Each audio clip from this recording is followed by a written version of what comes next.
है, संघर्षों के आदि है, संघर्षों के आदि है, सीने ये फौलादी है, सीने ये फौलादी है। जय भीम, जय भीम, भगवान बुद्ध की, भगवान बुद्ध की।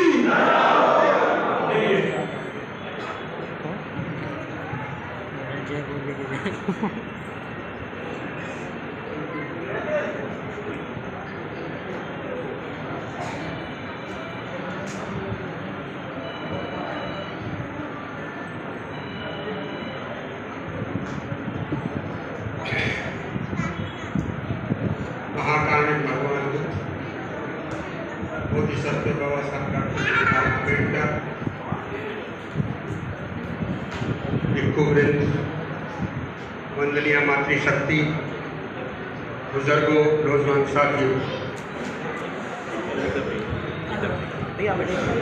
हमारे बहुत आदरणीय बोध जी से मेरा संपर्क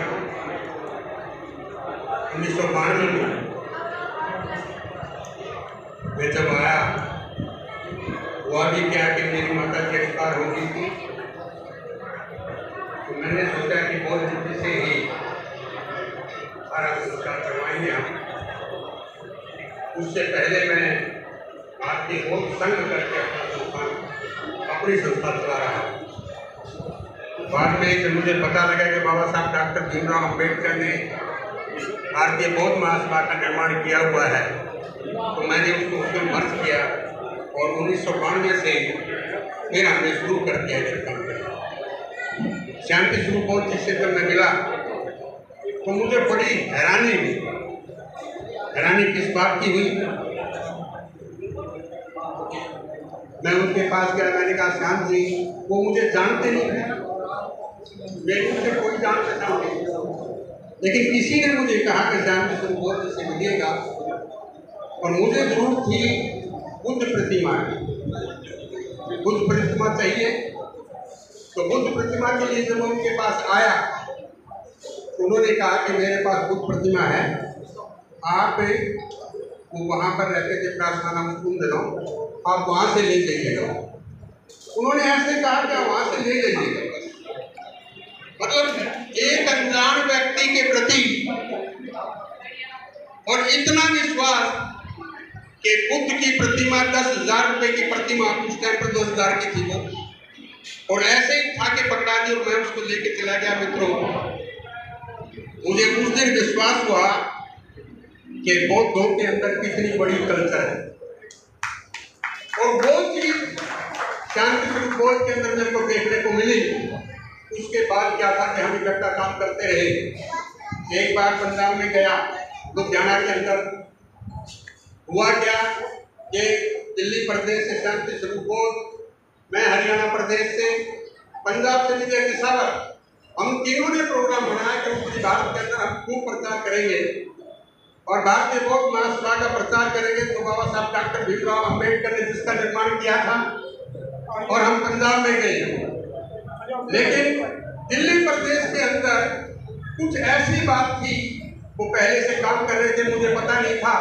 और वहाँ पर जब स्टेज पे बैठे थे तो मेरे से किसी ने सवाल कर दिया, सिंगल जी आप एक बात बताइएगा, हम यहाँ पर लोग बात कहते हैं कि बोल लगाओ अपने नाम के साथ।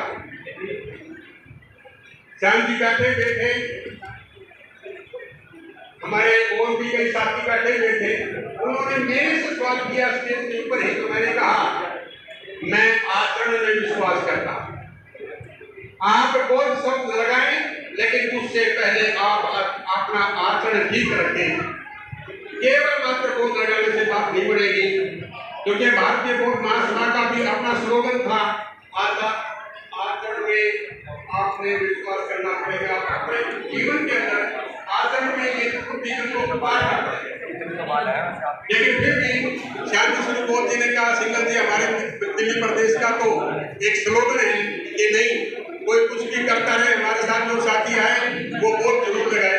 मैंने कहा मुझे भी इस बात का पता नहीं था, लेकिन फिर भी मेरे लिए कोई गलत बात हो तो उन्होंने अप्रिशिएट किया।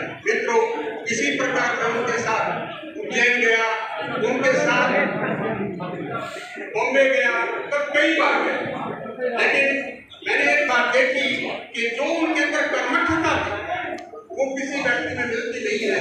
और इसीलिए किसी ने कहा है कि दुर्लभ हो साधियो नैसो संपत्त जाए थी। जो इस प्रकार के श्रेष्ठ पुरुष होते हैं वो सब जगह पैदा नहीं होते, कोई पैदा होता है।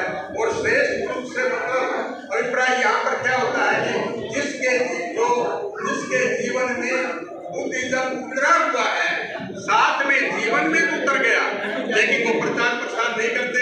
शांति स्वरूप बौद्ध के अंदर एक विशेष बात ये थी कि जीवन में बुद्धिज्म को उतारा, लेकिन साथ साथ उन्होंने प्रचार प्रसार भी किया। ये एक सबसे बड़ी बात, इसीलिए उनको बड़ा श्रेष्ठ पुरुष कहा जाता है। मित्रों, श्रेष्ठ पुरुष का जन्म बड़ा दुर्लभ होता है। और दूसरी बात, एक बात और है कि इसी प्रकार क्योंकि उसके पास प्रज्ञा होती है और इसी प्रकार सारे इकट्ठे होके, और एक जो कठिन बात को मैं महसूस करता हूँ कि बुद्ध ने तो ये कहा कि आप इकट्ठे रहिएगा, लेकिन भारतीय बौद्ध महासभा के अंदर एक प्रकार बात आके खड़ी हुई कि उसके अंदर कुछ इस प्रकार के जड़कारी तत्व आए जो इकट्ठा संगठित न रह सके, और वो संगठित न रहना ये एक बड़ी कमी थी। जबकि बुद्ध का कहना ये है कि सब इकट्ठे होके और उसके अंदर चलते रहे और तप करें। तप करने का मतलब यही कि वो धर्म का प्रचार प्रसार करें। मित्रों, इसके अंदर एक बात खास बात मैं बता देता हूँ कि ये वही व्यक्ति कर सकता है जो इस व्यक्ति के अंदर किसी प्रकार की कमी ना हो। तो शांति स्वरूप बोलना तो बहुत था, लेकिन मुझे संकेत किया जा रहा है कि काफी बढ़ता है। तो मित्रों, मैं ये कह रहा था कि जिस व्यक्ति के अंदर, जो व्यक्ति काम से दूर रहता है, काम से मतलब काम वासना से, और दृष्टि जिसकी ठीक होती है, और जिनके अंदर किस प्रकार की कमी नहीं होती, कहीं केवल महिमा उसके अंदर पब्लिक के अंदर आके उतरती है। एक बार भगवान बुद्ध के साथ संपर्क था पूर्ण काश्यप का। पूर्ण काश्यप की वार्ता हुई तो भगवान बुद्ध कहते हैं कि भाई आप तैयार हो।